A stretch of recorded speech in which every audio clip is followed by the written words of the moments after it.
Kız yigit xurlanğan, ayak asti qılınğan, ezilgen şu xalqımning qo'llarini suygim bor mening. Feryadim osmon felak to'kilgachga qonsilda, ejderhanın vaqsidim vatanimni olg'im bor mening. Uyg'urman, vatan qoldim hargiz tugay. Ayyuhuz ayrılım, kötü yüzüne türgün bor mening.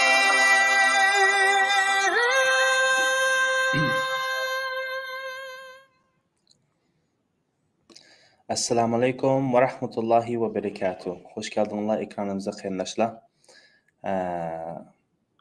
Muhaciretdeki atanlar hemmesi ballarının Uygur kimligi bilen çoğun kılışta her xil qiyinchiliklarga duch keldi. Mesela ana til kitaplarının kemçil buluşu, tariximizga, medeniyetimize ait kitaplar bar bolsunmu, onu ballarga qanday yetkizish qatorliq masalalar.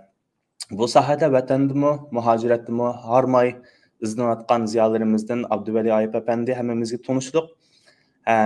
Abduvali ma'lum tuzgan ana til kitaplardan nurg'un ata-onalar paylanıyotidi. Ana til maktablarda bolalarga darslik qilinyotidi. Mana bu yaqinda chiqqan bolalarga tarixini bolalarning tilida o'rgatilgan kitap bozor silinibdi. Mushu munosabat bilan Abduvali ma'lumni suhbatga taklif qildim. Abduvali ma'lum suhbatimizga xush keldingiz. Teklif qilganingizga rahmat barliq do'stlar, qarindoshlar, ota-onalar. Bu suhbatga qadam tashrif qilganinglar, quloq tashrif qilganinglar uchun rahmat. Rahmat aka. Ma'lum oldi bilan shuni so'ragim keldi. Mushu yangi tunurda chiqqan kitobingizni bir qisqacha tunishtirib o'tsangiz.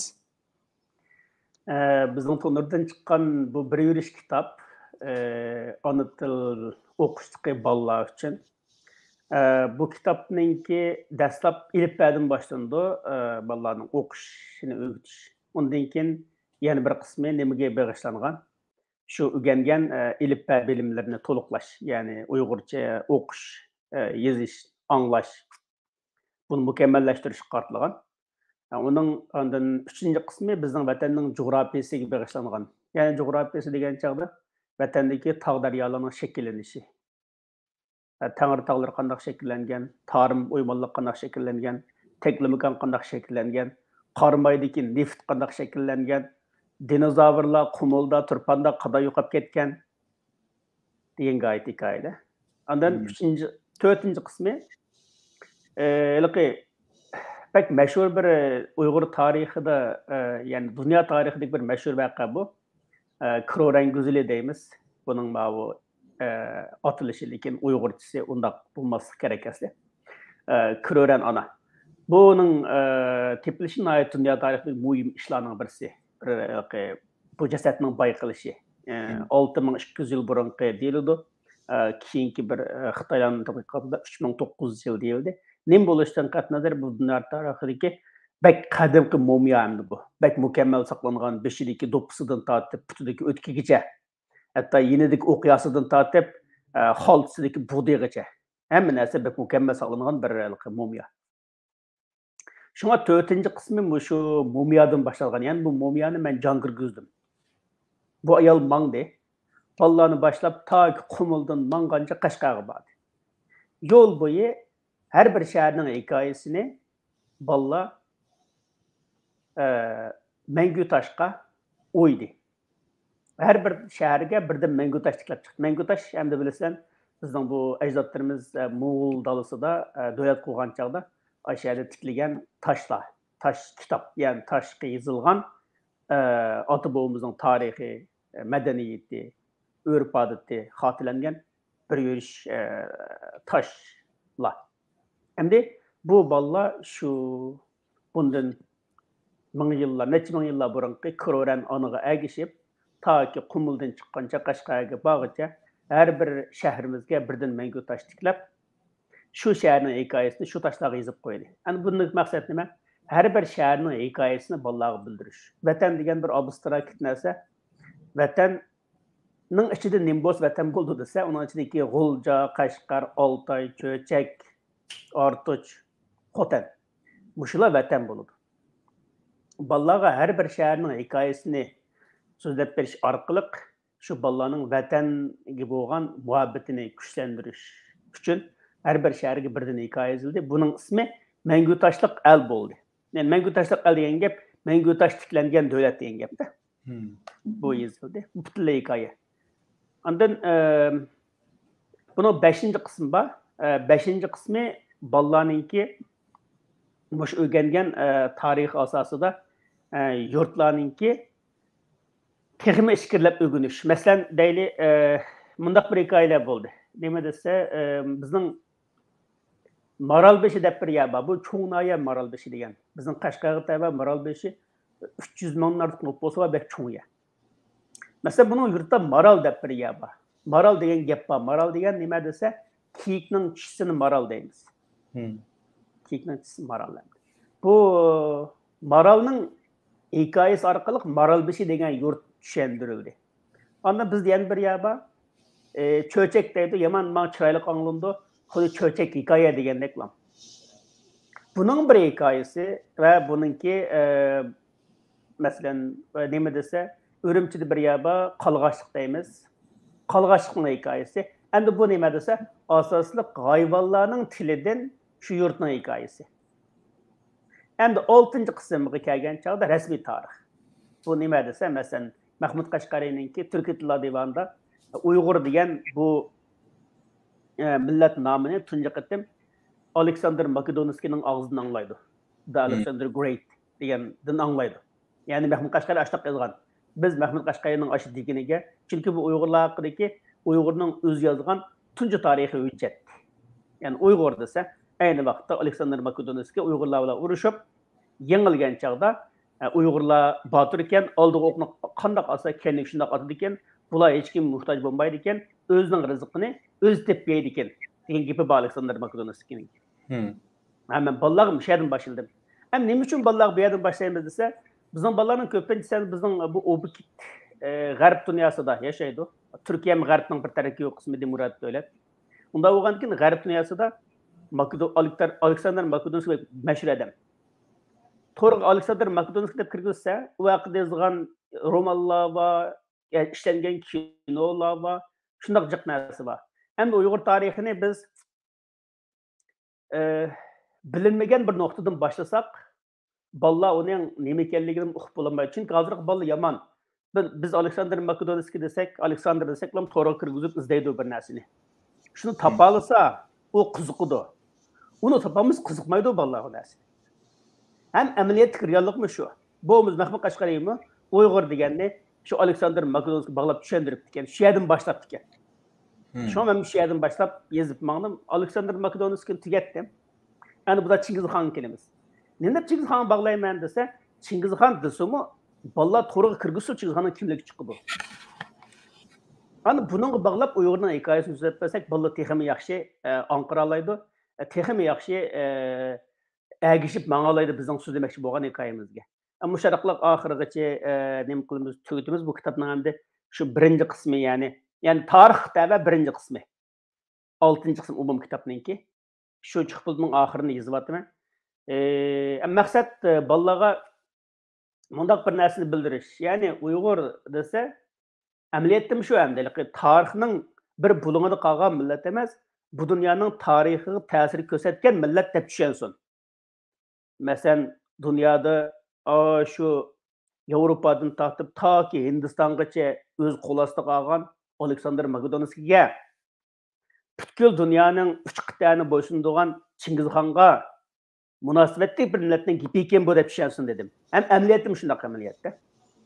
Shunga shu shaklda yozildi. Buning oxirini shunday bir shaklda. Masalan, eng oxiri rost amaliyatda.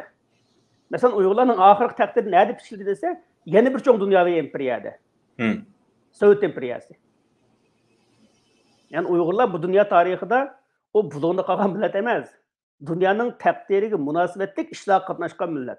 Bu ketem şundaq boğatıdı ameliyette. Uygurlarning takdiri dünyanın takdirini özgertidi. Biz özgertimiz dünyanın ameliyette. Hele biz balımızga hergizmi biz zulüm koygan, bichare, xalqning oldiga undaq emas. Biz dünya tarixini yaratgan, hem bundaki mi yaratimiz? Sen kimning o'g'li? Sen Chingizxonning ustozi bo'lgan Uyg'urning o'g'li. Sen Aleksandr Makedonskiy bilan urushib, yengan Uyg'urning o'g'li. Sen Stalinni xat yozishga majburlagan bir qo'mondonning o'g'li. Sen dunyoni o'zgartiradigan 1 milliard 3 million postliq dunyoning ikkinchi cho'ng iqtisodiy kuchi bilan ilishayotgan bir millatning o'g'li. Sen bundaq Uyg'ursan. Hergizmi öyle yeling'uchi, yolbaguchi, bo'zak o'g'ichi emas. O'zining qudrati sababli qudratlarni o'ziga dushman qilgan millatsan deb tushuntirish maqsad bo'yicha mushtaq ketyapmiz hamda inshaalloh yaxshi bo'lib ketar, bolalar yaxshi ko'rib ketar, ota-onalar yaxshi ko'rib ketar. Ondan bolalarimiz undan haqiqatan shu tuyg'uga kelib ketadi degan umiddamiz. İnşallah. Ben bu bay muş mazmunlarını anlap pek hayacanlı otaman. Ma'lum mesela siz muşu bayqıgan mazmunlarını balalara mesela öğütüş bir meselesi var. Sizce bunu qanday şekilde öğütüş yetkişimiz işte qanday muvaffaq qaraysınız muvaffaq bir şekilde? Bu manda gamdaligi tarixni bakkiligi nima deymiz? Bolam bugun bassa dunyo Uyg'ur tarixini boshildik bu shaklda qilishni yaxshi ko'rmayman men. Mesela bunda bir narsani qilsa, mesela bola biz maktabdan keldi. Maktabdan kelgan chog'da bolam maktab nima bo'ldi? Mesela bir savol so'rab baqsa bo'ldi. Ma'u g'arbda buli deydi-ku. Eliqi bolalarga aslan bo'zaq qilish. Seni birisi bo'zaq qildimi deb bir savol so'ragan bo'lsak, bo'zaq qildi, mandaq bo'lsa, voy bolam bu bo'zaq qilish degan qara. Manda bo'lgan narsa deb shu orqali millatlarni bo'zaq qilish masalasini tilga olib bo'ldi. Qara hozir Uyg'urlar bizni bo'zaq qilyotdi. Ya'ni Xitoylar bizni bo'zaq qilyotdi. Sababi munda. Ana yana birisi. Bugun maktabga bordim, shundan bo'lam, maktab. Bu maktab qachon paydo bo'lgan? Seningcha? Uyg'urlar qachon tunji qatim maktabga borgan? Men bundan tashabbus qilman. Ya'ni turmushdagi paranglar orqali bolalarni tarixning ichiga boshlab kirish. Hergizmi bolam bugun biz tarix o'qitishni boshlaymiz, aloqa bilan kitobni. Emas, bugun nim bo'ldi sana? Masalan, deyli, bugun bir turk bolalar bilan o'yindim. Yaxshi, ismi nima ekan? İsmi Altay ekan. Qara, ma Altay degan bizning bu Osna qabilasi davlat bo'lgan, temir tavlagan ya bu deb taq qilib internetdan Altayni tepib, mana Altay degan bana narsa desa, bu bizning Altayni turklarsim qo'yibdi ya. Deb bolalar bu narsadan o'zininki bir ayliqi, nima deymiz? Dunyo bilmaydigan bir yerlik emas, balki kishilar cho'qinib ism qo'ydigan bir yerdan kelganligini biladi. Onda buningga bakrak qiziqdi. Meningcha, birinchisi tarixni turmushdan, kundalik hayotdan ayirib etmaslik kerak. Chunki biz tarixning davomida yashaymiz. Ham texi tarixning ichida yashaymiz. Masalan deyli, hozir bizga nima bo'lyotdi? Bu irqiy qirg'inchilik masalasi kelib chiqdi. Amaliyotda buni bolalar qanday tushunadigan bo'ldi desa, bu shunda bo'lgan, lekin bu ish burunmi bo'lgan. Masalan, bizning buvimiz davrida 1930-yillarda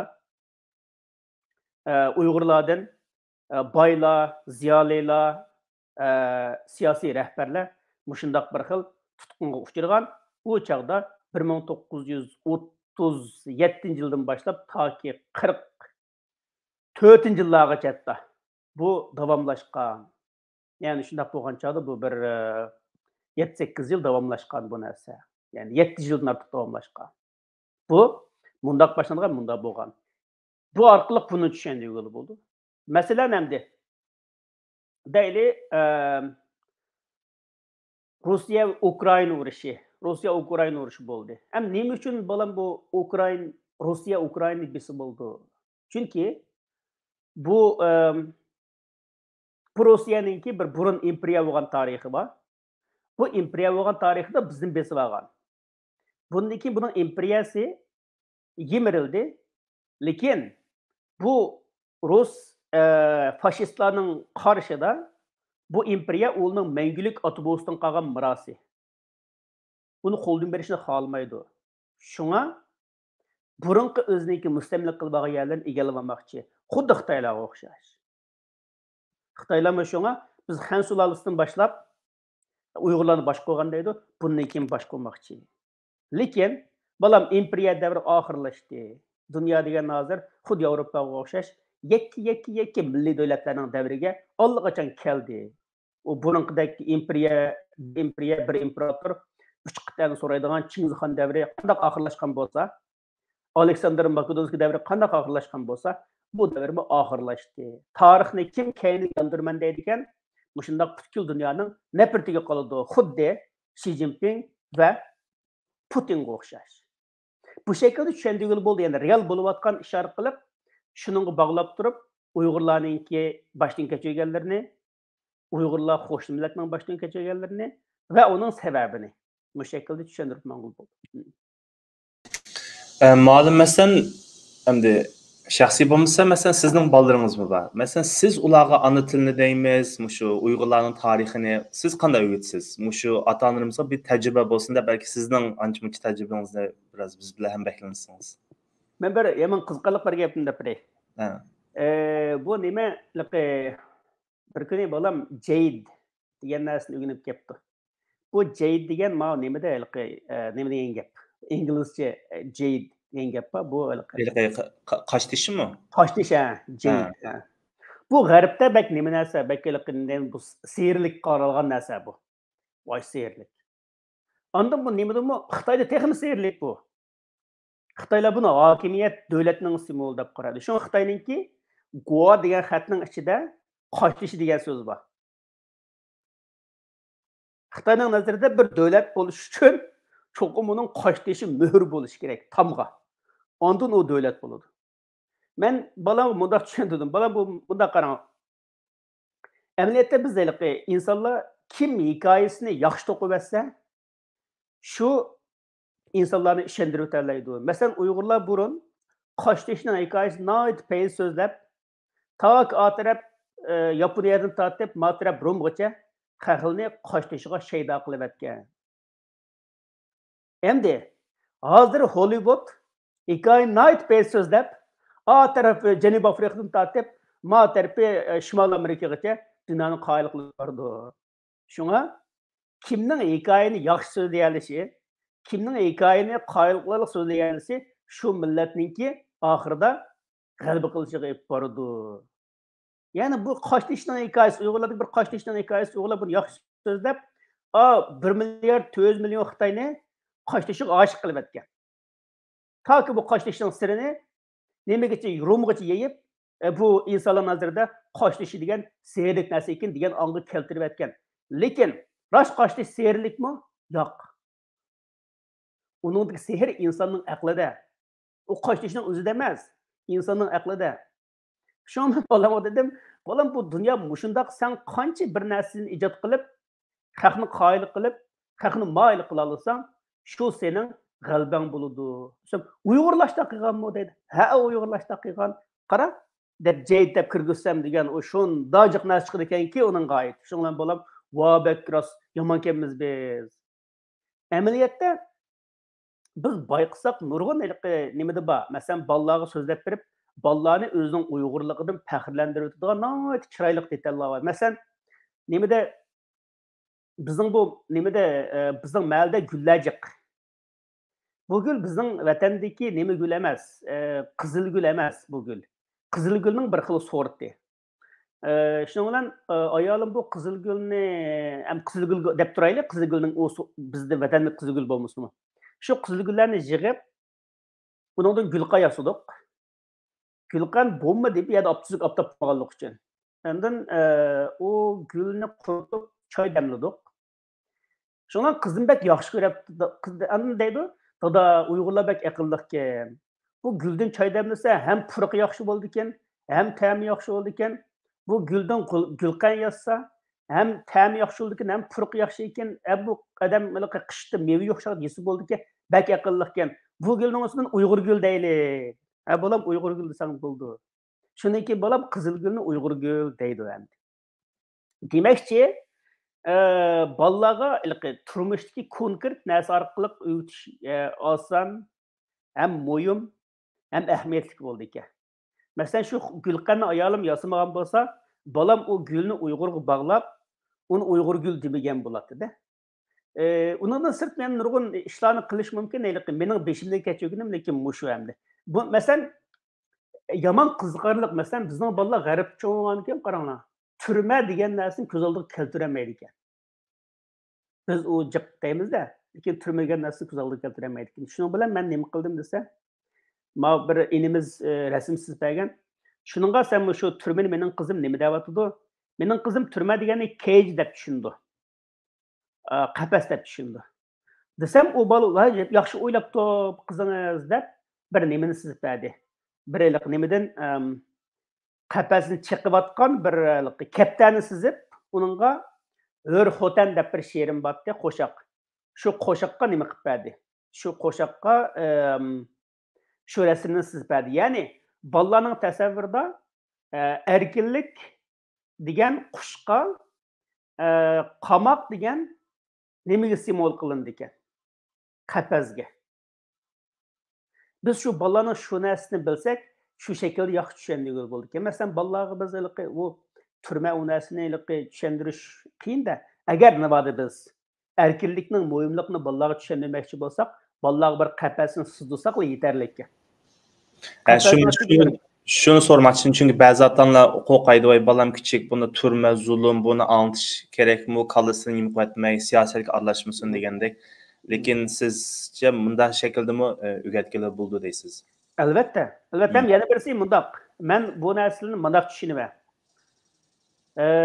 Siyosiga aralashmasin deganimi, u o'zining erkinligi, lekin erkinlikni so'yish siyosiga aralashganlik bo'lmaydi. Agar siz bolangizga dunyoda erkinlikning muhim ekanligini so'ngdirmasangiz, unda bo'lsa bolangiz mangu xalqning quli bo'lib, o'zining kelajagini yaratmay, o'zining boyligini yaratmay, o'zining baxtli turmushini yaratmay, xalqning quli bo'lib o'tib ketsin unda bo'lsa. Bu erkinlikning hech qanday bir siyosiy bilan munosabati yo'q. Erkinlikdan inson tabiati bu. Biz hur yaralgan, hur yashaymiz. Bu hurlikninki tushuntirilishi hargizmi sizning bolangizning siyosiy aralashganligidan darak bermaydi.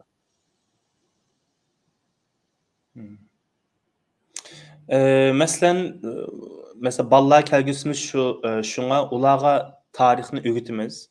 Lekin cho'nglarchi, masalan, menmi siz degandek bu kitoblar mening qo'limda yo'q demasan degandek, men amdilatdan ba'zi tarixni o'rganatyman.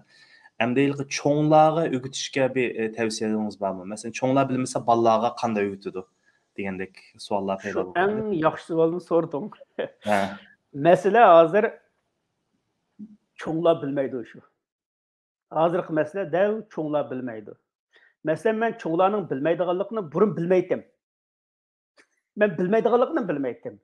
Bilmaydiganligini bilib oldim. Qanday bilib oldim desa, men Uyg'ur blogda bir kitob yozsam, kirib ketdi. Uyg'urlar Budda diniga ishonmagan, Uyg'urlar azaldan musulmon dedi.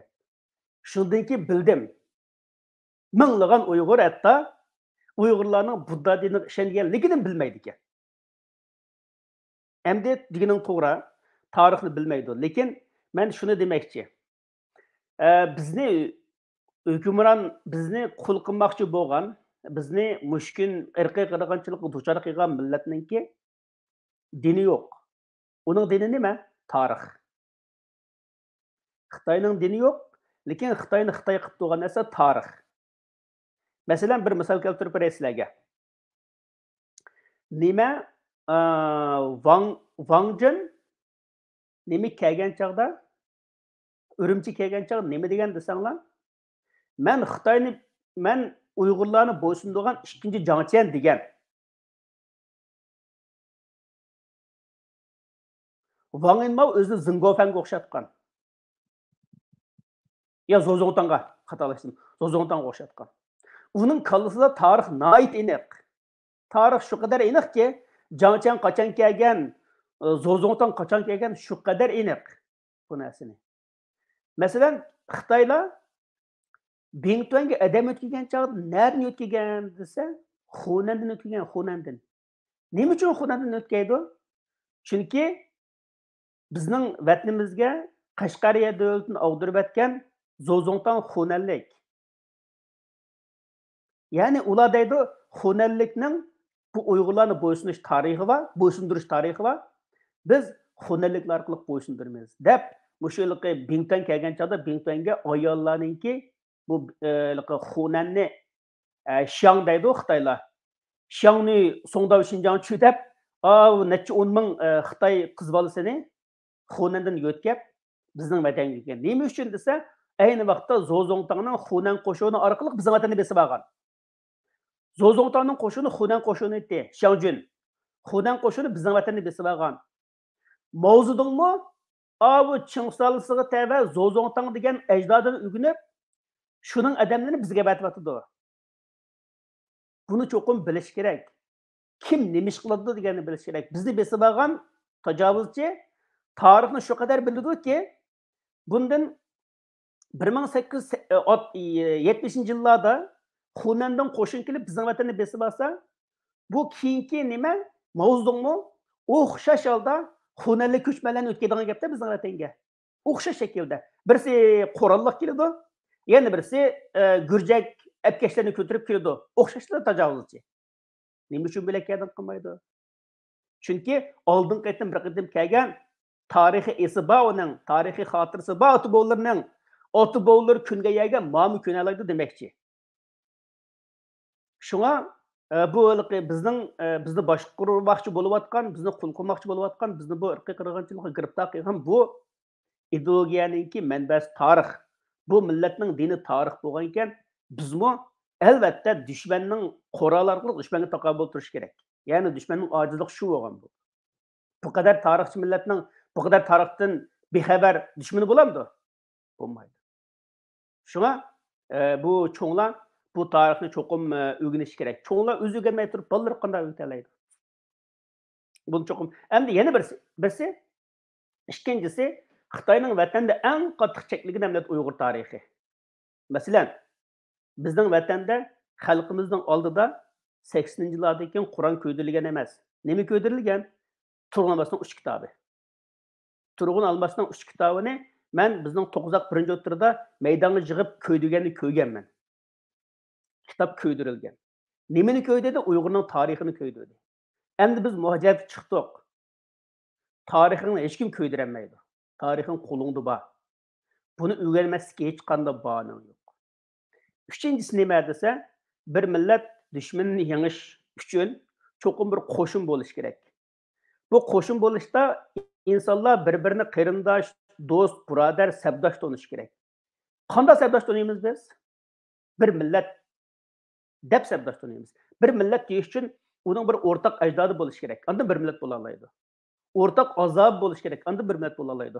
O'rtaq faxrlanadigan olimlari, qo'mondonlari, kashfiyotchilari bo'lish kerak, madaniyati bo'lish kerak. Buni tarixni o'rganmay, nerdan o'rganamiz? Kishilar qo'xshaydi. Necha 10 ming odam Suriyaga ketdi. Ular o'zini faqat musulmon deb o'ylaydi. Shunga shtaq qildi. Ularning xato emas. Ular o'zini Uyg'ur emas, musulmon deb o'ylaydi. Unda bo'lgandan keyin nerda musulmonning bir kun kelsa, shu yerga yugurib boradigan gap shu. Agar unda qilmay, to'g'ri, hammamiz musulmon, lekin men Uyg'ur.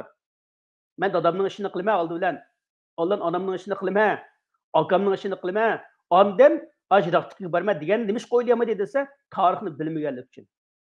O'zini musulmonlar deb qaraganlik uchun, nerda musulmonning beshi kunchisa, shu yer paloqlab, shu yerda urushib, nurg'un odam bekor sarf etgan.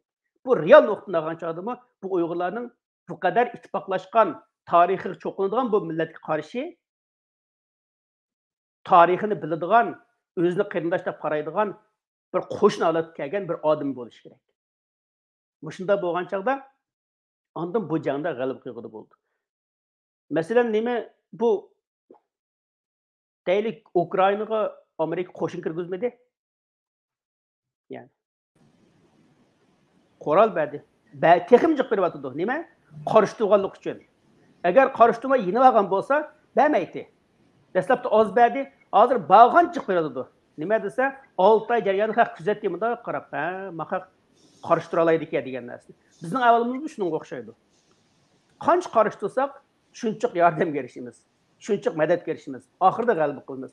Qancha qarıştırmay chechilib ketsak, bu kunni Uyg'urning boshiga kun kelgan kun deb qaramay, Arslan Hidoyatning dadasi kelibdi, Abdullayevaning jiyani kelibdi deb o'ylasa, Uyg'urning boshiga kelgan kun demasa, bu ish, bu yordam, bu madad kelmaydi. Endi men Arslan Hidoyatning qarindoshim deyishim uchun buni Uyg'ur deb qarashim kerak. Buning oti bo'lsini mening oti bo'm deb qarashim kerak. Buning bilan mening taqdirimni bir deb qarashim kerak. Ondan buni bilan sapga chiqib bo'ladi, ondan buning bilan kurash qilib. Bu tarixni bilmay turib, o'rtaq bir oti bo'l tuyulsa kelmay turib, o'rtaq bir ajdod tuyulsa kelmay turib, o'rtaq bir nishon tuyulsa kelmay turib, qanday bu jangda g'alaba qilamiz? Shunga bu cho'nglar uchun mayli qaysi jihatni aytsak, mayli bolalarni tarbiyalash nuqtasidan, mayli bu sabda g'alaba qilish nuqtasidan, mayli bu davoda bir insoniy majburiyatni ado qilish nuqtasidan bo'lsin, bu tarixni o'rganish muhim albatta. Aka, masalan siz endi mushu asos maqsadingiz mening his qilganimcha endi mushu Uyg'urni saqlab qolish chet elda. Endi hammamizning albatta vatanga qaytqimiz bor, qaytamoqimiz. Endi nurg'un qarindoshlar dunyoning har qaysi joylari bo'lsin, shu Uyg'urimizni, tilimiz, madaniyatimizni o'zimizni saqlash uchun har xil yangi fikrlar bor. Masalan, Uyg'ur mahalla qurish deydi, ana til maktablar va hokazo. Sizning bu haqda bir fikringiz bormi? Ya'ni Uyg'urlikni muhojiratda qanday saqlaymiz? Sizga qo'shyapsiz, ammo daha büyük bir projekt degandek bir nimangiz, g'oyangizdek bormi? Albatta, Uyg'urni saqlab qolish birsi manbak umid bor. Uyg'urni saqlab qolishda manbak umid bor. Chunki ba'zi kishilar deydi, Uyg'urlar kitob o'qimaydi, kitoblarni o'qimaydi. Men unda qaramayman, chunki mening kitoblarim yaxshi o'qilyotdi. Ondan ittifoqlashmaydi deydi. Undaqmi ko'rmadim men. Bizning berganda Uyg'urlar shunday yaxshi ittifoqlashyapmiz. Uyg'ur madaniyat kuni qildik, Uyg'ur kulturi, Uyg'ur madaniyat markazimiz bor, Uyg'ur ona tili maktabimiz bor. Men umidlangdek bir narsani ko'rmadim. Butunlay umidlanib ketyapman bag'anchi. Chunki bag'anchi kishilar o'zining ona tiliga yepishib oladi. Masalan, irqiy qirg'inchilikni Xitoy bizningki vatanda qildi, Qozog'istonlik Uyg'urlar uyg'onib ketdi. Qozog'istonlik Uyg'ur o'quvchilarning soni irqiy qirg'inchilik boshlanmagan, dunyoga oshkorlanmagan yillar qarag'an chog'da jiqlab ketdi Qozog'istonda Uyg'ur bolalarning soni maktablarda. Burun, masalan, Uyg'urlarga doir kitob chiqsa, inglizcha, adam o'qimaydi. Hozir kitob yozgan odamlar bo'lsa, Uyg'urlardan zodi ingliz tilida o kitob cho'qim nashr qilindi. Bu yana birsi masalan, Uyg'urlar burun ona til maktabi degan narsa asosan jiqyada yo'qdi. Faqat mening bilishimcha Germaniyada, ondan Turkiyada bo'lib ekan. Lekin Qog'iyada ona til maktabi degan narsa yo'qdi. Hozir 70 net shaharda ona til maktabi bor bizning bu chet ellarda. Ya'ni biz o'zimizni Uyg'ur deb tushungan bilan Uyg'urligimiz tortib olinishdan burun biz qadrlamagan. Hozir Xitoy bizni mahrum qo'yman degachga dunyoning hamma yerdagi Uyg'urlar qadrlayapmiz, egolayapmiz. Shunga bu vaziyatga faqat biz moslashib xalqimizga yaxshi qiyg'ilib bo'ladigan projekt, loyiha, planlarni tuzsak, cho'qim buning unumi bo'ldi. Masalan, men buna narsaga men bek xush bo'ldim. Hozir Uyg'ur yosh bolalar nima qilgan turibdi? Qozog'iston, O'rta Osiyodagi Uyg'ur bolalar bilan to'y qilgan turibdi. Ular rus so'zlaydi ekan. Bizning bolalar shu ikkisi bir ekan cho'qim Uyg'urcha gaplashib to'g'ri keldi ekan. Mandaq ekan, buning bir siri mandaq ekan. O'rta Osiyodlik bolalar bilan O'rta Osiyolik bola to'y qilsa, bular tabiiyki rus so'zlab qoldi ekan, ruscha. Chunki ikkilisi rusning baribir cho'ng'achqa. Endi Ürümçide çoğungan bir Uyg'ur bilan Olmatada çoğungan bir Uyg'ur to'y qilsa, cho'qim Uyg'urcha gap qildi ekan. Bolalarning Uyg'urcha pek yaxshi chiqadi ekan. Chunki bir-birining tilida uqmaydi. Bu Xitoycha gap qilmaydi. Bu Ruscha gap qilmaydi. Bu yerda o'rtaq til Uyg'urcha bo'lishi kerak. Men shunda bir to'yni ko'rib pek xush bo'lib ketdim. Nima yaxshi emas edi. Uyadimi? O'tirasan kelganlar bizga Ruscha gap qilmaydi. Biz ularga Xitoycha gap qilmaymiz. Ularni Uyg'urcha gap qilamiz. Ya'ni Xitoyda Xitoy bo'lib ketayotgan O'rta Osiyoda Rus bo'lib kelayotgan bir millat hozir birga kelib qaytadan Uyg'ur bo'layotidu. Bundanmı güzel iş olamdı?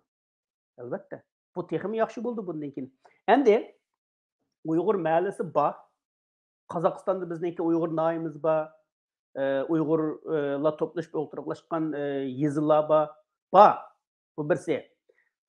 Endi Turkiyada Uyg'ur mahallalar bor, lekin u bu qadar ya'ni Qozog'istonga o'xshatib bo'lmaydi. Lekin nimaninki bu O'rta Osiyoninki dunyoga ochilishi Qozog'istonmi yaxshi burunga qaragan chog'da, O'zbekiston texmi yaxshi. Buning natijasida Uyg'urlar cho'qim yoki Qozog'istondagi Uyg'ur to'pluluqini kuchlantirib, ashada bir nim barpo qiladi.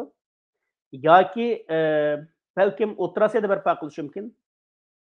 Va balkim boshqa bir davlatda barpo qilishi mumkin, lekin kelgusida cho'qim bir nim barpo bo'ldi. Masalan, bu Ruslanninki nimadan bu Ukrainada mag'lub bo'lishi keyin bizga O'rta Osiyoda nihoyat cho'ng fursat yaratdi. Agar Ruslanninki bu mag'lubiyati balkim Qrimda fursat yaratdi. Balkim Uyg'ur yezisini balkim Yevropadagilar Qrimda qurishi mumkin. Bir sayohat o'rni. Balkim O'rta Osiyo demokratiyalashsa, Rusning kontrolidan qutulsa, Qozog'istonda bo'lishi mumkin. Lekin hamdalik men Turkiyada bo'lishini toza nima muvaffaq tanlash deb qaramayman. Nima uchun desa, Turkiyada Uyg'urlarning turklikka kirish ehtimoli yomon yuqori bo'ldi ekan. Til bak yaqin bo'lgandan keyin bak oson assimilyatsiya bo'ldi ekan. Bu har qancha kuchsakmi Turkiyadagi shu Turkiya yashagan bir 10 yil yashagan Uyg'urlarmi Uyg'urcha bilan turkishni arayamaydi ekan bir-biridan. Aralashtirib so'zlarni bir ekan. Shunga kelgusida balkim agar qulaylik nuqtasidan Yevropa, masalan, Ukraina Yevropa ittifoqining ichiga kandidat bo'ldi. Agar kirib ketsa, Qrimda bo'ldi Uyg'ur mahallasi. Qrimda tatarlar bor. Bu tajovuz armiya kelgan chog'da kelgan bilan o'rislar. Bu tajovuz armiya ketgandan keyin u yerda qilishni atayin. Ko'pincha ketishi mumkin. Ezillar bekov qilishi mumkin.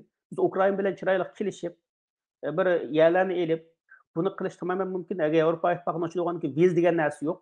Yevropalik Uyg'urlar yozda bir ishga ta'tilni o'tkazib, bolalarni Uyg'ur tarbiyalab, uzum naslini qo'yib boshladi. Tamamen mumkin. Uyg'ur nemisi barpo qilish bo'ladi, ham bor. Birisi Qozog'istonda bor, Qirg'izistonda bor, Uyg'ur mahallasi, Uyg'ur yezlari bor. İkincisi Avrupa'da qilish mumkin. Bunda o'lgani.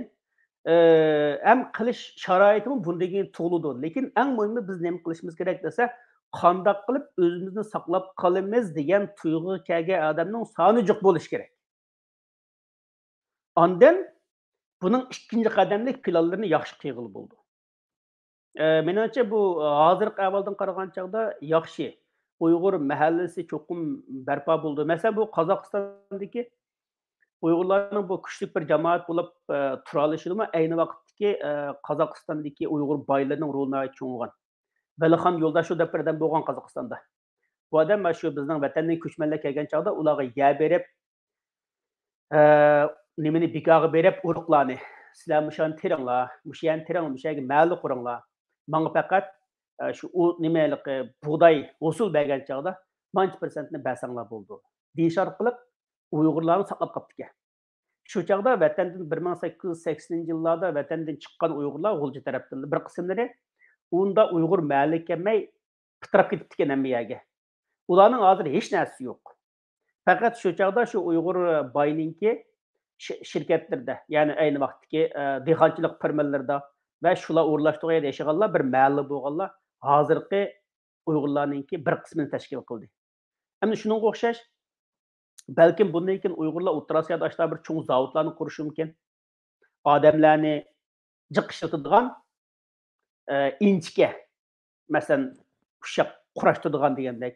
Shunda sanoat barpo bo'lsa, albatta buning Uyg'urlar berib yerda o'zining bir nimasini, bir yangidan mahallasini, burunqi mahalla asosida yangi mahallalarni barpo qilish mumkin. Bo'ladi bu, lekin buning bo'lishi oldi bilan shu bo'lishga bo'lgan intilishning oramizda qanchalik bo'lganligi bilan munosabatlik, ham shuning zarurligini qanchalik to'nib ketishi bilan munosabatlik. Lekin bu bo'lishi kerak, ham bo'ladi, men shunga ishonaman. Masalan, sizning kitoblaringiz necha yil yoki izlayapti? Masalan, shu Balalarga dair, yeni kitaplarınızga dair ata-analarning bolsun, balalarning tepkisi deymiz, yorumu qanday bo'latydy? Masalan, Mundaq, nimaninki ota-onalarning inkasi yaxshi. Men endi yaxshi emasligini deb beray. Yaxshilarini deb bersam, u nima ahamiyat yo'q-da. Men yaxshilarini yaxshi emasligini deb bersam, ota-onalar mundaq bir narsani dedi. Chunki men bu ilib kitobimga bir fojiani kirgizgandim. Uni o'zim xohlamaydim asli. Lekin endi bir bizning vatanda shu 2015-yil 9-oyda bir qarshilik harakati bo'lgan boyda. Shu qarshilik harakatida bu nimalar, bu tajovuzchi armiya 9 yoshlik bir qiz bolani o'nkirga o't ochardan o't purkib kuydirib etgan. Bir oilani butun o'nkir qishib kirib olgan bir oilani butun kuydirib etgan. Onun uchun 9 yoshlik bir qiz bordi. Men bu bek ko'nglim yerim bo'ldi. Hozircha o'ylsam ko'nglim yerim bo'ldi. Men bu voqeani she'r qilib yozib chiqqandim. Yozib chiqsam ota-onalar buni yaxshi ko'rmadi. Ata aytdim, menga telefon qilib bu bek ichinishlikni chiqarib etsangiz. Dedi, budaq kitobimni chiqarib etdim. Bunda tekstini faqat kirgizmadim. Endi buni men albatta buni chiqarib etamiz. Lekin bundaq bir narsani ota-onalar bilan bir deyish haqqim bor. Masalan, mushuk qushqochning bolasini yeb oldi. Yılan qalğaçning bolasini yeb oldi. Biz acaba bunu mu yozmaymiz bunda bo'lsa? Biz nima uchun o'zimizni o'zimiz aldaymiz? Bu yılanninki qalğaç bolasini yeydiganligi, mushukning qushqochni yeb oldiganligi u paket. Dunyoda biz u yo'shugan bilan bolalarimiz bilmamda acaba bu masalan vatanda bolalarning ota-onasi qolganligini biz ko'rgan videoni bolalar ko'rmamda, bizning qo'limizdan ko'rmagan bilan xalqning qo'lidan ko'rmamda uni. Biz nima uchun mas'uliyatni o'zimizni qochiramiz? Albatta, biz shu ko'rinishini qilib bermaymiz. Yoki aytayotgan, chipayotgan uni qat'iy qilmaymiz. Lekin hech bo'lmaganda shuning hikoyasini deb berish hargizmi meningcha xato emasdi. Lekin endi bizning bu kitob shu ota-onalar uchun yozilganligi uchun men bakkilik nima qilishni xohlab ketmayman. Endi asli prinsipda ching turish kerak, lekin mening bak ko'ngilchak odam voy bo'ldilarmi shu yo'ldan ko'ngil yerim qilmay deb chiqarib etdim. Lekin mening chiqarib etgim yo'qdi.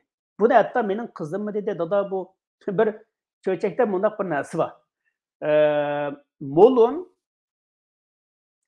kaptanning bochkinlarini yeb oldi. Yeb olgandan keyin u qizim deydi, dada yebammisin. Hey balam bu yeb oldi bu mushtaq desam, yo'q to'sib qolsin. Shuning bilan o'ylab oxiri tushundim balam. Bu molun degan mushundaq shu qushlarni yeb oldigan narsa. Biz buni qarag'izmi yemaydigan, to'sib qoldigan deb nima qilib bo'lmaydi. Bu dunyoda balam yaxshi odam, yomon odam bor. Razil kuch, esil kuchlar bor. Poklik, nopoklik bor. Biz hargizmi bularni do'st qilib qo'yolmaymiz. Faqat birisi mag'lub bo'ladi, mag'lub bo'lish kerak, mag'lub qilamiz. Yana birisi ching turdi, kuchlandi, gullandi. Biz bu reallikni o'zgartirmaymiz. Hamda mening ota-onalardan kutadigan umidim shu. Biz dunyoning rangini orzuyimizga asosan o'zgartirib olmayli. Dunyoning rangi dal shundoq. Ojiz bo'lsangiz, bo'zak bo'lsangiz, tushkun bo'lsangiz, yengilsiz, bo'zak bo'lsangiz, ojiz bo'lsangiz, cho'qim qanday bo'lishingiz kerak? Bu dunyodagi jilonchayonlarga qarshi kurash qilishingiz kerak. Bolalar shuni deyish kerak. Bu dunyoda jilonchayonlar bor bolam, diqqat qilmasang cho'qidi, beshini ezishing kerak. Albatta. Buni undaq qilib to'g'ri biz mehr-muhabbatni tashabbus qilamiz. Lekin biz mehr-muhabbatni tashabbus qilamiz deb jilonni qo'ynimizga solmaymiz-da, uni do'stim deb. Unda bo'lmaydi. Uni qapalga selib joyiga qo'yamiz. Bizni chaqinmaydigan yerda. Bolalarga shuni o'rgatish kerak. Bolalar bu dunyoni gullik gulistonlik qilib tushuntirib bersak, ondan u reallikka tushganda qanday bir taraf qildi uni? Reallikdagi bu masalani bir taraf qilmay 8 tashqidan agar mushtaq qilsak biz bu dunyoni unda tushuntirib bersak. Unda bo'lmaz. Reallik agar ashta bo'lsa bo'ldi. Reallik unda emas-ki. Mayli nada yashashingizdan qat'iy nazar Bu dünyada yaman yaxşısı var, pak napak var, samimiy samimiyetsiz var. Bularni tushundirish kerak. Biz o'zimizni va bolalarni aldash menimcha to'g'ri emas. Lekin hamda albatta qonliq ko'rinishlar bo'lmaslik kerak. Qotillik tashabbus qilmaslik kerak. Bu aniq. Bu prinsip. Lekin razillarning razilligi yezilishi kerak. Samimiyetsizlarning samimiyetsizligi yezilishi kerak. Kazzaplarning kazzapligi yezilishi kerak. U hargizmi kazzaplikni tashabbus qilganlik emas. Men murassa qilib ba'zi narsani o'zgartdim, lekin buni mening hozircha sen degan fursatda buni tushuntirib qo'yay dedim. Bu shundoq menimcha dunyoning rangini bolalarga bak o'zimizningki orzusi bo'yicha nuqsonsiz go'zal qilib nima qilib o'tish hojat emas. Dunyoning o'z rangini o'z bet ko'rsatganimiz yanala afzal deb qarayman. Bu bir bolalarning ota-onaning fikri. Bundan başqa ota-onaning fikrida biroz hikoyalar murakkab bo'lib ketibdi dedi. Endi buni men tirishdim oddiylashtırishga. Mana qanday? Uni sizlar oddiylashtirib aytmasanglar bo'ldi. Chunki men aslida bolalar hikoyalari yozuvchisi emasdim. Men buni o'zim qila olmayman deb qilgan ish emas. Qilishga majbur bo'lib qoldim. Boshqa odam bo'lmasa bu bolalarga bolalar hikoyasi yozadigan odam bo'lmasa amal yo'q. Unda bo'lsa yozib beringlar, men shuni kirgizaydi. Ko'rib turadigan odam yo'q yozgan narsani, yozib turadigan odam nerda? Kitap qarab taqinglar, kitapning avtoriman, tahririman, tas qalaman, bat yasag'uchi rasmsiz men bo'lib olg'ili. Shu. Amal yo'q bu chet elda. Bunda bu men bir gap qistirog'im keldi. Siz bir tilshunos bo'lganligini o'zingizning ishingizdan qilsangizlar bo'lmamda deydiganlar. Masalan, bular qanday javob berasiz? Masalan, abaydingiz siz bola yozdigan beynimi yo'q, diplom yo'q, bu yo'q deb. Nima to'xoni qasab kessin degandek. Shu asli ashtaq qilsak bo'ladi. Men bir gapni deb beray. Yana bir gapingizni uzib o'tdim. Musharada sizmi dedingiz, mushu ekranda har qanday savolingiz bo'lsa, hamda albatta. Siz deb qoldingiz, tillasingizmi bo'ldi dedingiz, inshaalloh tilmas. Agar qolsanglar naq maydon telefon qilib, yo bo'lmasa inkas orqali savolinglarni yozsanglar bo'ldi qaynashsa, shuni deb qo'ydim. Siz javob beraman dedingiz-ku? Albatta. Manda bu ilqi masalan Mamtin Bug'ra Sharqiy Turkiston tarixini yozgan. Lekin Mamtin Bug'ra tarix kasbida o'qigan emas. Ondan Turg'un Almas Uyg'urlar qatorliq 3 tarixiy kitob yozgan. Lekin Turg'un Almasning o'qigan maktabi soqchi ofitserlar maktabi. Bu odam soqchilikda o'qigan asli. Buni o'tib ketdi, buni tarix deyli bo'pti. Asad Sulaymon. Doktor Asad Sulaymon. Kasbi qadim Uyg'ur adabiyoti, klassik Uyg'ur adabiyoti.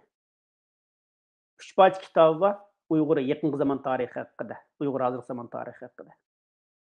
3-7 fojiyasi Uyg'uriston Abdurimaysa va Uyg'uriston tushi va Qizil Zakiruplar oilasi. Bu endi bu tarixdimi shunda bo'lmagan. Hozirmi bunda bo'lmaydi, bundan keyin bunda bo'lmaydi. Bunda bo'lmaydi deganlik hargizmi hammada men ishni qildi deganlik emas. Ba'zilar qiziqib shuni yaxshi qilib keta oladi. Masalan, Turg'un Almas, Mamtin Bug'ra, Asad Sulaymon degandeklar qilib yaxshi qilib ketdi. Ba'zilar kichikdan tarix o'qiydi, u texim yaxshi qildi.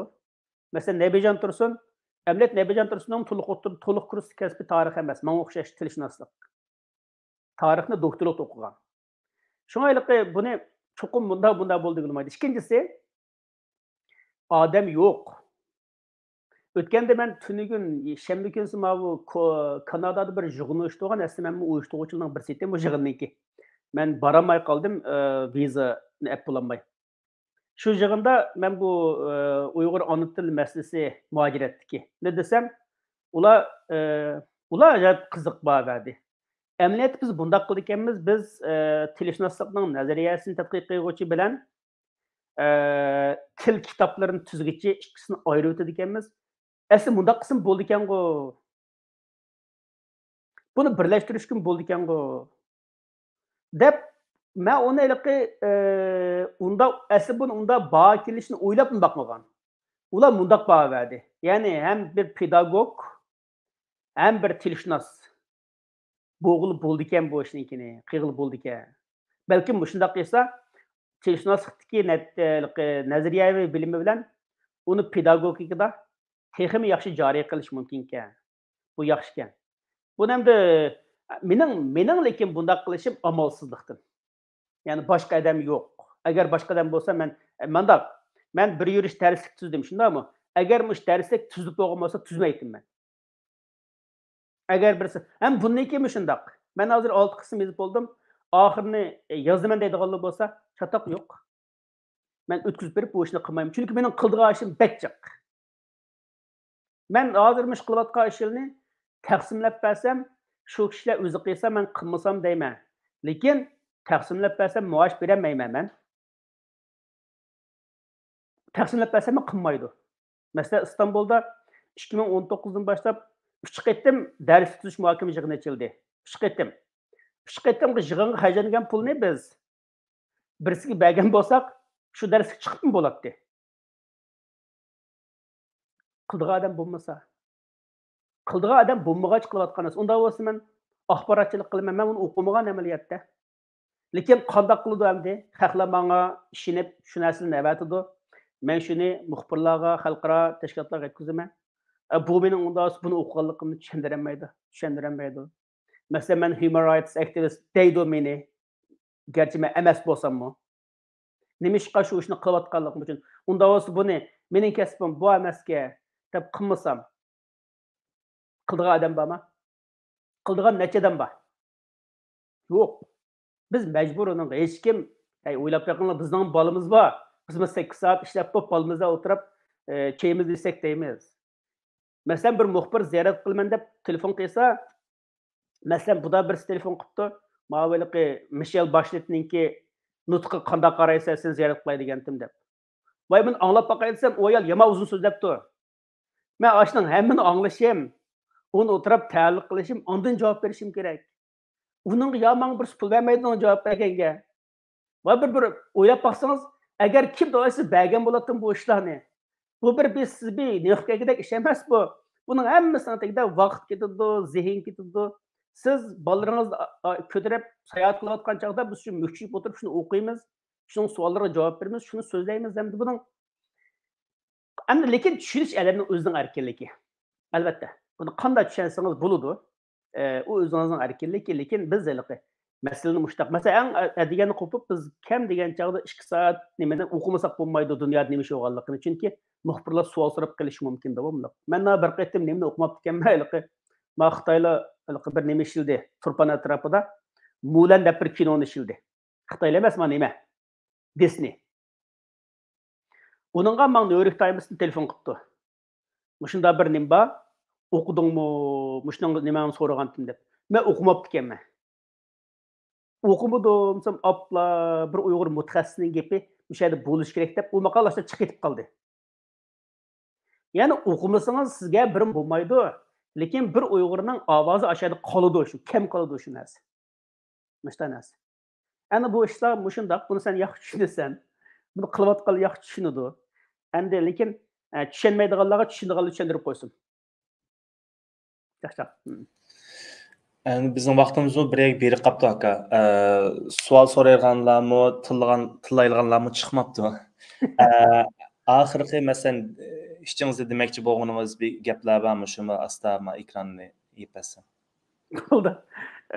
Nimaniki men bundaq bir narsani dey. Oldi bilan bu mening kishilardan yoki bu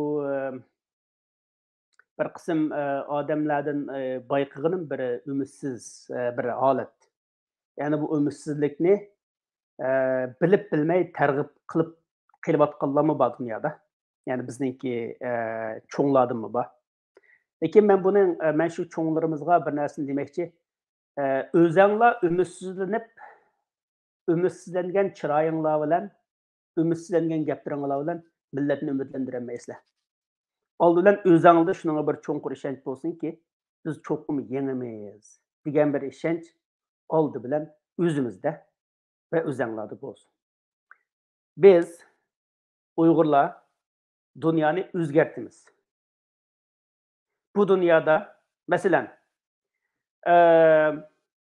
Rusya Gruziyadan bir ýany paçalap mustaqil qyp goýdy. Dünýanyň kary olmady. Onun keýinden Krymny besip aldy. Dünýanyň kary olmady. Keýinden Xitay bizge lager goýdy. Dünýanyň kary olmady. Keýinden bu Rusya sapsak bir döwleti besip aldy. Dünýanyň kary olmady. Demek dünýäde muşundaq bir krizis yüz bergen çagda, muşundaq bir zulüm bolgan çagda bunyň aldyny aldygan bir mexanizm ýok. Hiç narsa ýok. Biz Uygurlar muş qitim muşu Xitaynyň tajawuzy, muşu zulmi, muşu arqaý qaragynçylyga karşı köreşde biz dünýäniň muşu adaletsiz sistemasyny bizning banymyzda bu narsa özgürdi.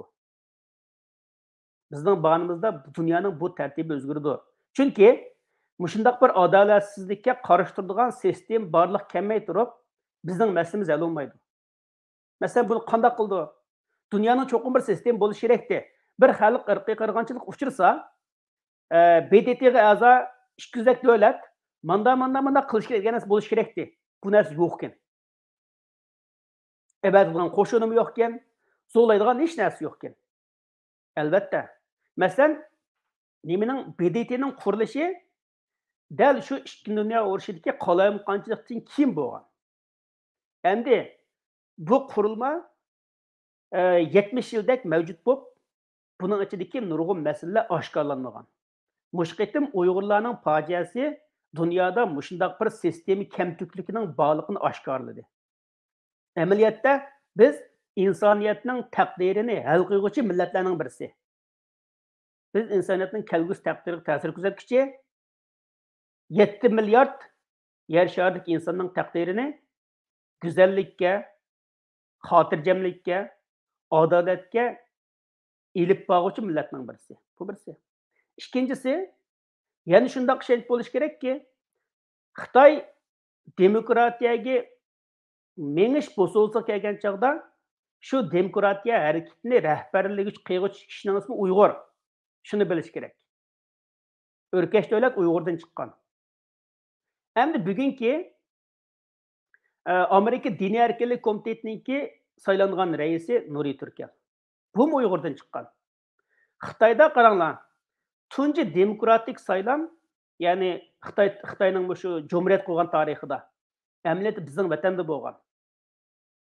Bizning vatanda Sharqiy Turkiston Cumhuriyetininki vakillariki Xitoy bilan ko'rishib, birlashma hukumat qurgan chog'da bizning vatanda demokratik saylam bo'lgan.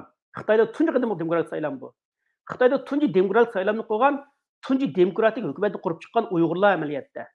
Emin Tursun degan odam tarixchi 23 yoshida Keriya nahiýasynyň hakim bolup saylangan. Qashqarda Ömer Damulla degan kishi Qashqarning valisi bolup saylangan. Ya'ni Uyg'urlar Xitoyda tunji demokratik bir hukumat qurib, shu hukumatga o'zining odamlarini saylab chiqargan millat bu. Bundan keyin demokratik hukumat qura olaydi. Uyg'urlar bugun o'zidan O'rkash davlatdek, Nuri Turkeldek, Dolqun Esadek odamlarni yetirib chiqargan millat bu. Bundan keyin qila olaydi. Sizlar Tibet demanglar, bizning boshliqlarimiz vatanda qarshilik qilib chiqqan odamlar. Dolqun Esad necha ming o'quvchini boshlab chiqib, ish oqmagancha chiqqan. Biz odam qish ketgan emas. Dalaylama qish ketgan, men deb qo'yay. Dalaylama bir bosh o'q etib qarashtirgan yeri yo'q. Dalaylamaning. Faqat o'zingizni kamsitgan yeringiz bor. Dolqun Esad qanday qilgan? Turma qirdaligini bilib turib, o'quvchi bolalarni boshlab shu inqilobni qilib baqqan. Amal bo'lmaganda chiqib ketgan. Bizning rahbarlarimiz bizning bu millatning qina dushmanning qochgan undaq narsa umumyuzlik emas. Biz qichib, sig'inib qilgan emas, urushib tang kelamagan chog'da ondan bir qadam kelay ekan. Harizm bu o'liqi nim qilganlik emas. Bu millatning ro'yi mushundaq botirlik ro'yi, demokratik ro'y, erkinlik ro'yi. Ikki qatam davlat qo'ygan biz. Xitoyda unda millat bormi bizdek? Xitoyda qanday shu siz cho'ng bildigan Tibetda davlat qurib tikimish ikki qatam. Biz ikki qatam davlat qo'ygan. Bunday kimi quramiz? Ya'ni otobus qilganni avlod cho'qim qila oladi. Bizning otobus qilib baqqan ish biz bunday kimi qila olamiz? Hargizmi Köz aldığımızdaki kişilerini inkar qilish uchun tariximizni inkar qilishning hojati yo'q. Hozir bir qism kishilarning qilayotgani o'zining naqadar ojizligini, o'zining naqadar yaramasligini otobosiga atib qo'yish. Ya'ni otobomizning hammani yaramsizga chiqarish orqali shunga men yaramsiz demoqchi. O'zining yaramsizligini otobomizga atib qo'yib, ular yaramsiz bo'lg'achqa men yaramsiz demoqchi. Undaq emas. Sening otobong undaq emasdi. Faqat sen yaramsizlikni tanlading. Asli yaramsiz bo'lmayding. Asli otobomuz qo'shin bo'lgan Uyg'ur tilida qo'shin degan so'z qo'shilgan degan so'z.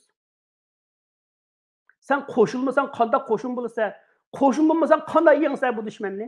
Bizning qilayotganimiz urush, jang, bir tinchlik jangi bu. Qo'shin bo'lmaydi, qanday qo'shin bo'lmay turib, bu jangda qanday yengsa? Bu da bo'lmaydi. Sen qo'shin bo'lishni xohlamaysan, qo'shin bo'lmaysa, to'xtamay okutni tashlatsa. Ondan qo'pib, oti bo'm mushtaq, oti bo'm undaq emasdi. Oti bo'm ishqitim jumhuriyat qilgan, tunji Xitoyda demokrat saylam qilgan, Xitoyning 89 yillik inqilobida Xitoyda demokratik boshlamoqchi bo'lgan bir millatning avlodlari biz. Hargizmi bu haliqi hozirgi bir qism kishilar o'zining ojizligini tarixga yuklab, o'zining ojizligini millatga o'tkab, o'zining yaramasligini millatga atib qutuldigan holatga millat emas bu. Mush ishon cho'qim har bir Uyg'urda bo'lishi kerak. İnsanın ko'ziga o'zining xiyoli ko'rinadi. Bizning xiyolimiz qancha yuksak bo'lsa, bizning ko'z oldimizda kishilar shuncha yuksak ko'rinadi. Xiyolimiz qancha past, qancha nachar, qancha badbashir bo'lsa, ko'z oldimizda kishilarmi shundoq badbashir, ko'z oldimizdagi ahvolimizmi shundoq badbashir ko'rinadi. Oldi bilan qalbimizda hurlikka, ozodlikqa, erkinlikka, mustaqillikka bir muhabbat bo'lsin. Bu millatning sharafli tarixiga, sharafli ajdodiga bo'lgan bir muhabbat bo'lsin. Onun kelgusimiz shuningga loyiq sharafli va parlaq bo'ladi. Rahmat. Abi meni bir savol tushibdi-ki, shu Uyg'ur project, Uyg'ur mahallasiga deydi. Shundan yaxshi fikrlar berdingiz. Muhojiratda qarab baqsaq, bir-birimizga gapini anglatish bek tasga, shu ulug' g'oyalar uchun tan kuchishimiz kerak. Bir-birimizning yaxshi to'g'ri gaplarni qo'llash uchun qanday qilsak bo'lar deb bir sezibdi. Yaxshi fikr ekan, albatta, yaxshi bo'ldi. Endi men buning qachon, qanday bo'lganligini bilmayman, lekin masala masalan Xitoyning qilmoqchi bo'lgani Uyg'urlarning orasidagi Uyg'urlarni tashkillaydigan kishilarning hamini yo'qotib o'tish. Masalan, bu Xitoyning asli artistlar bilan ishi yo'q. Nemishqi bizning artistlarni qo'shib tutdi desa, Uyg'urlarning ichida tashkillash iqtidori bor. Ya'ni minglar desa, 10 odam keyindan mangdigan odamlarni butun yo'qotib o'tish. Vatandoshing boylar, o'limalar, ziyolilar eng qattiq qiliqi nimga uchirdi, hujumga uchirdi. Hatto buni Xitoylar maxsus bir jinoyat qilib bekitdi. Mushta Uyg'urlarga, jamoat arboblarga Jujung Rawlan deb, ya'ni adam to'plab qalamqonchilik qilish emasini bekitib qo'ydi. Mushta bir qonun, mushta bir jinoyatni bekitib chiqdi. Maxsus Uyg'ur sarxillariga bu narsani bo'lginchilik u bu degandek. Endi chet ellarda mushundaq Uyg'ur mahallasi qurish uchun oldidan Uyg'urlarning bir 10 Uyg'urga gapiradigan odam bo'lishi kerak. Ey Uyg'urlar, ma shaharga berib, manda bir narsa qilsak, mandaq bo'ldi desak, keyin uni da ma'no odam bo'lishi kerak. Hammasini e'tiborni qo'ymasangiz. Hammasini e'tiborni qo'ymasangiz, tuhmat qilib. Tuhmat qilib chaboqchasangiz. Bu nereden topdi?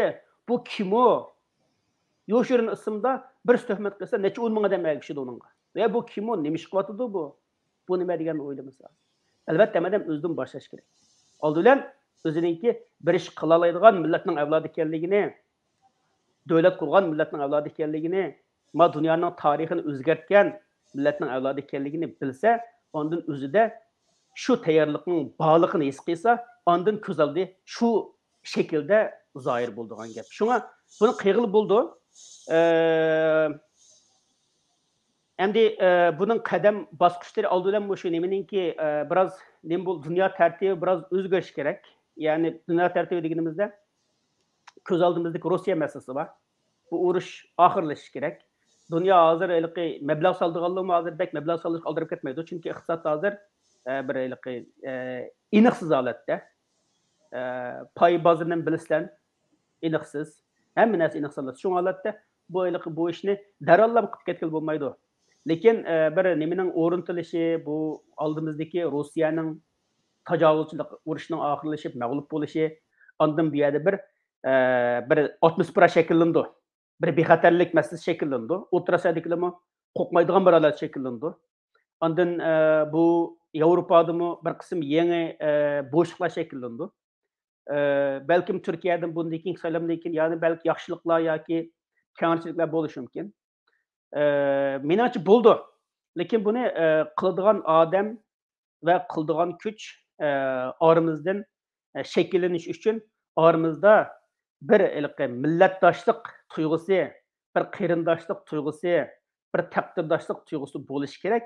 Ondan bu ishni biz bir yerga boshlab qilib ketalaymiz. Buni nimasiz tashkilsiz 1000 odamdan tashkillik 10 odam a'lo. Men sizga bir misol keltirib beray. Ayni vaqtda bunda bir tadqiqot bo'lgan ekan. Bu shu ruslarninki shu inqilobni nerdan boshlash haqida bir tadqiqoti bo'lgan ekan, bir maqolasi birsiniki. Nima deb desanglar, bu G'uljida Uyg'urlarning mashrab an'anasi bor ekanda. Her bir yeza, her bir məldə məşrəf var ekan. Şunun bilan bu debdi qo'zg'olog'ini nerdan boshlasak ular Ruslarmış, Uyg'urlar qandaq yerda oson tashkillanlaydi deb bu G'uljini tanlabdi. Nima uchun desa, G'uljida mashrab bor ekan. Mashrab beshi, jiringlar misma go'mindan qarshi turib, mana og'dirimiz hammasi chiqadi ekan buning keyindan. Shunga shu G'uljini elishning shu qadar bir suratda bo'lishi, shimoldagi Sharq Turkiston shimolida shunday suratda bo'lishi hammasi Uyg'urlarningki guruh holatda tashkillanlik tayyor holatda bo'lganlikdan bo'lgan. 7 viloyatda nüfusimizningki 90% botdi. Lekin shu Xitoyning qo'lida qolgan. 3 viloyatda yo'q, 80%, 3 viloyatda 20% botdi, aşağıda yur bo'lgan. Ya'ni bir millatning nüfusi masalasini hal qilmaydi. Shuning qo'shin bo'lib uyusha olish masalasini hal qiladi. Mesela nimada Yevropada Uyg'urlarning jamoat eng yaxshi yeri ne bilamsizlar? Germaniya. Chunki Germaniyada Uyg'urlarning mashribi bor. Uyg'urlar bir yerga kelalaydi. Bir yig'in ochsa, hammasi hamkorlashib, birisi tomoqni etsa, birisi qochishni yuyib qila oladi. Bo'lakada yig'in ochib boqmadi bu vaqt ichilimi tuzuk. Nimishqa? Unda jamoat yo'q, mashrab yo'q. Shunga mashribi yo'q, maktabi yo'q, qo'shoni yo'q, millatning soni 10 milliard bo'lsin bekor. Hech masala hal qilinmaydi. Tashkillanmay turib, ma'lum quramaymiz, ona tilini o'rganmaymiz, o'zimizning mavjudligini saqlab qolamaymiz. Shunga oldi bilan bir tashkillangan qo'shin holat kelishi, ondan shuning xos o'zininki bir harakat plan program bo'lishi, onda uning ichidagi tabiiyla rahbarlar yetishib chiqdi, ondan bu ishlarningki bo'lish ehtimolligi bor. Albatta buning hammasi tashkillansiz holatda kentmi, mahallimi, ona til maktabmi hech narsa qilmashtirib bo'lmaydi. Cho'qim siz o'zingizni shu bir qo'shinning a'zosi deb qaraydigan bir onga kelingki, qolgan ishlar menimcha hal bo'ldi. Abduvali Ma'lum abay, men xato tushunib qoldimmi desam, boshqa qarindoshlarmi boshqa tushunib qolgan o'xshaydi. Abay bir gapni qilgandingiz, shu Uyg'urlar Xitoyda ikki jumhuriyat qurgan degan jumlani, shuni qaytarib bir izohat qilib bergan bo'lsangiz. Aslında bir gap, men anlab qolgandim, herhalde boshqa chiqgan, lekin ba'zi qarindoshlarimiz mendek tushunib qolibdi. Aslida gapni qilgandingiz. Yoki bo'lmasa xato qoldimmi gap? Aslida dedim men. Aslida degandingiz. Men bir xil bo'lgandim, lekin diqqat qilsam ba'zi qarindoshlarimiz shu gapingizga diqqat qilib qolibdi. Xitoyda ikki jumhuriyat qurgan. Unda o'sha gap xato ketib qolibdi. Xitoy asli Xitoy qo'shinlarini mag'lub qilib, asli mana deyish kerak. Mana deyish kerak u gap. Xitoy qo'shinlarini mag'lub qilib, ikki qitim jumhuriyat qilgan deyish kerak. Okay, tamam. Shu. Lekin unamdaylik agar Xitoy bisib olmagan bo'lsa, jumhuriyat qurishning nima hojati bor? O jumhuriyat qurishning sharti davlatingizni haq tortib olgan. Shu uning qarashtirib jumhuriyat qurdingiz. Agar unda bo'lsa, faqat unda qilmagan bo'lsa, biz faqat buni hukumat almashqil desak bo'ldi. Agar o'zimizning davlatimiz bo'lgan bo'lsa, burun podshohlikdan jumhuriyat qilgan bo'lsak, davlat qurdi demaymiz uni. Hukumat almashtirdik deymiz. Hozirgisi besibilingan, tajovuz uchragan bir holatdan onu qo'g'lab chiqarib, ikki qatim davlat qilgan degan gap ham buni menimcha so'rgan odamni biladi, bilmaganlarga bildirib qo'yib so'rgan narsa. Ha. Nima uchun izoh berimdi? Bilsiz hozirgi ba'zi insonlar aranla turdichu, işte bir gapimiz xato ketadi, voy bu munofiq, bu Xitoy ishlaydi, aranla turdi, shuningga xato tushunib qolmaslar. To'g'ri, lekin savolni so'rovchining niyati yaxshi, albatta. Ha, Alloh razı olsun. Bulda qaynashda vaqtim bir qapti. Abduvali ma'lumning bu ma'nundan keyin yana bir ishlari bor ekan. Oxirgi so'zlaringiz bormi aka? Shunda ekronni yepatsam bo'ldi. Boshqa savollarmi? Mening oxirgi gapim bundaq, ya'ni bunda bir gapni deb qo'ymoqchiman. Bu men Uyg'urlarningki shu vaqtchi tarixdan buyon mavjud bo'lib turishidagi 3 angishlar bor deb qarayman. Bu meningki o'zimning qarashi. Bu to'g'rimi, xatomi? Albatta, jamoat anglab boqsa bo'ldi. Birinchisi to'xtamay o'ziningki tarixini o'zi yozib chiqish, o'ziningki kechirmishini, o'zining kimligini o'zi qurib chiqish. Ya'ni Uyg'urlar o'zining kimligini o'zi qurib chiqqan. Masalan, burun shu Mo'ng'uldonlar davlat qurgan vaqtda o'zini osmondan tomgan, yerdan ungan deb bir muqaddaslikka bog'lagan. Ya'ni biz osmondan tushgan, yerdan ungan. Ya'ni bu yerda xo'jayinligimiz bor, biz osmondan tushgan. Bir yuksaklikka bog'lagan o'zini. Ikkinchisi bu nima kelgan chaqda bu Qarxonlar davlatini va 3 davlat qurgan chaqda bu nimada? Bu Tarim va Tangirtog'ning shimol taraflarida. Bu chaqda o'zining yana bir xil yangi bir kimlikni qurib chiqqan. Ya'ni uni kimlik nima desa? Ya'ni Qur'on asosida. Ya'ni Qur'onda ya'ni bu 3 Nuh alayhisalomning Qur'onda yo'q, lekin Nuh alayhisalomning 3 o'g'li degan gap. Nuh alayhisalomning 3 o'g'li Ham, Sam, Yafas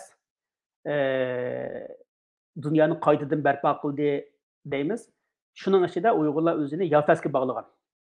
Ya'ni yangi bir sharoitda o'zining yangi bir kimlikni qurib chiqqan. Ondan bu nimadan keyin bu milliy davlatlar qurilgan chaqda 1920-yillardan keyin yana bir kimlikni qurib chiqqan. Ya'ni dunyoga mos holda bir yangi Uyg'ur milliy kimligini qurib chiqqan. Ya'ni bir millatning to'xtamay o'zini yangilay olishi va yangi milliy kimliklarni barpo qilishi bu Uyg'urlarning mavjudligidagi birinchi angishlar. Agar Uyg'urlar shu vaqt o'zining yangi kimligini qurib chiqmagan bo'lsa, Qashqa millati, Xotan millati, Oqsu millati bo'lib ketgan bo'ladi. Chunki ayni vaqt ashtam bo'lgan. Bu Shangsayning e'tirof qilgani g'uljiliklarni Uyg'ur deb e'tirof qilmagan Shangsay. Taranchi deb ayrim millat qilib ayirib qo'ygan. 14 millat deb ayirgan Shangsay, shuning ichida Taranchi degan g'uljiliklarni Uyg'ur demagan, Uyg'ur deyish kim e'tirof qilmagan.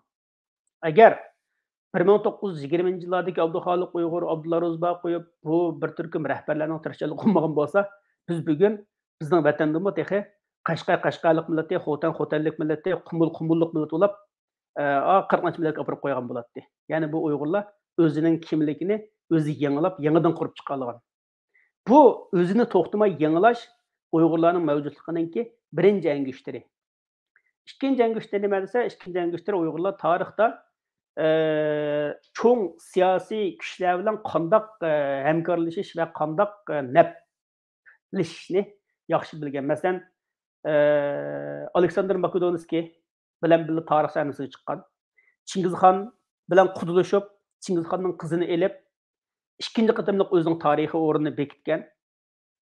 Uchinchi qatimmi bu nim bilan yaxshi hamkorlashib, Stalin bilan hech bo'lmagan chaqda 6 yil o'zimi bir mustaqil davlat, bir erkinlikning ta'mini tetigan. Agar uni qilmagan bo'lsa, ikkinchi jumhuriyatni qurilmagan bo'ladi. Ya'ni Uyg'urlarning bu davlat aqli 3 qatim Uyg'urlarni dunyodagi 3 cho'ng imperiya bilan hamkorlashtirgan. Ya'ni Stalin imperiyasi, kommunistik imperiya, Chingizxon imperiyasi va Aleksandr Makedonskiy imperiyasi. Endi bugungi holat shunga o'xshaydi. Uyg'urlarning bugungi aqli dunyodagi bugungi cho'ng siyosiy kuchlar bilan bo'lgan hamkorlik asosida uchinchi bir kelgusini yarata oladi. Chunki tarix tajribalarninki jamgohi, tarixdagi bu aql hech qachon yo'qolib, bugun kelgan chaqda dunyodan yo'qolib ketgan emas. Bu tarixdagi aql qayta takrorlandi. mush aql bo'yicha Uyg'urlar o'zining yana bir qatimliq parlaq davrini yarata oladi. Bu ikkinchisi. Uchinchisi Uyg'urlar davomli tashkillanish holatida yashagan. Bu Uyg'urlarningki mavjud bo'lib turishiningki yana bir asosi. Masalan, Uyg'urlar nemadan Mo'g'ul davlatlardan o'zining qarindoshlar qarshiga ko'chgan chog'da biroqla 3 davlat qurgan. Agar shu joyda shular davlat qurmagan bo'lsa, bu joq yo'qolib ketgan bo'lardi. U bizning qo'shni millatlardan Tuxarlar deymiz, Saklar deymiz, So'g'udlar deymiz, yo'qolib ketgan shularmi? Millatlarning yo'qolib ketish tarixda bor, u o'liq nima bilan munosabatsiz. U soni bilan nima bilan munosabatsiz. Shu millatning o'ziningki tashkillanib, o'zining davlat an'anasini shakllantirish bilan munosabatli. Uyg'urlar Mo'g'ul davlatidagi davlatni kelibla yana o'xshashla 3 davlat qurib chiqqanladi. Ya'ni Uyg'urlar to'xtamay izchil davlat qurish tarixi bor. Hech qachon davlat qurishdan iborat bu angishlardan nima qilib qolgan emas. Endi deysan, unda bo'lsa hozir davlat yo'q-ku deysan. Hozir bor amaliyotda. Mashrab bizning davlatimiz. Uyg'urlarning mashrabi, Uyg'urlarning davlati. Qaranglar uning ichida qozi bor. Qozi degan qonun shu. Sud. Undan boshqa yigitbeshi bor. Yigitbeshi degan prezident shu amaliyotda. Undan boshqa mirshab bor. Bu 3 hozirgi dunyodagi kuch huquq ayriligiga o'xshash amaliyotda. Biz mashrabni kengash qilamiz, parlament shu. Sotimiz bor, qozimiz bor, yigitbeshi prezidentimiz bor. Biz faqat davlatdan mahrum qolgan bilan davlatning shaklidan mahrum qilmagan. To'g'ri Qozog'istonlik Uyg'urlarning davlati yo'q, lekin mashrabi bor ularningki. Shu mashrab orqali ular o'zini o'zi boshqarib yashayotdi shu vaqtgacha. Faqat qo'limizga shundoq bir fursatni olgan chog'dalar shu yigit boshlar tabiiy holda ministr, prezident bo'la oladi. Hech yerga emas. Shunga Uyg'urlar davlatsiz emas. Uyg'urlarning mashrabi, Uyg'urlarning davlati. Uyg'urlarning Chingizxon bilan hamkorlashib, o'zini qudratligan aqli hozirmi bor? Bundan keyinmi dunyoviy imperiyalar bilan hamkorlashib kelgusini yarata oladi. Uyg'urlarningki o'zining kimlikni to'xtamay qaytadan qurib chiqish tarixi bundan keyinmi dunyoga mos yangi bir Uyg'ur kimligi, dunyoni quchoqlagan bir Uyg'ur kimligi asosida yangi bir Uyg'ur bo'lib dunyoda qaytadan o'zining parlaq kelajagini yarata oladi. Shunga bu 3 engishlar mening Uyg'urlarning kelgusiga bo'lgan umidvorligimning asosi. Uyg'urlar bundan keyin shu 3 engishlar bo'yicha o'zining parlaq kelgusini qurib chiqa oladi. Rahmat. Nayt yaxshi bir şekilde axilish berdiniz aka. Allah razı olsun qarindoshlar qaytilbagingiz uchun. Belki kelajakda yana bir qatim program qilamiz agar lozim bo'lib qolsa. Sizga rahmat, qimmatli vaqtingizni chiqarganingizga. Kelar qatim ko'rishguncha omon bo'linglar qarindoshlar. Assalomu alaykum va rahmatullohi va barakatuh.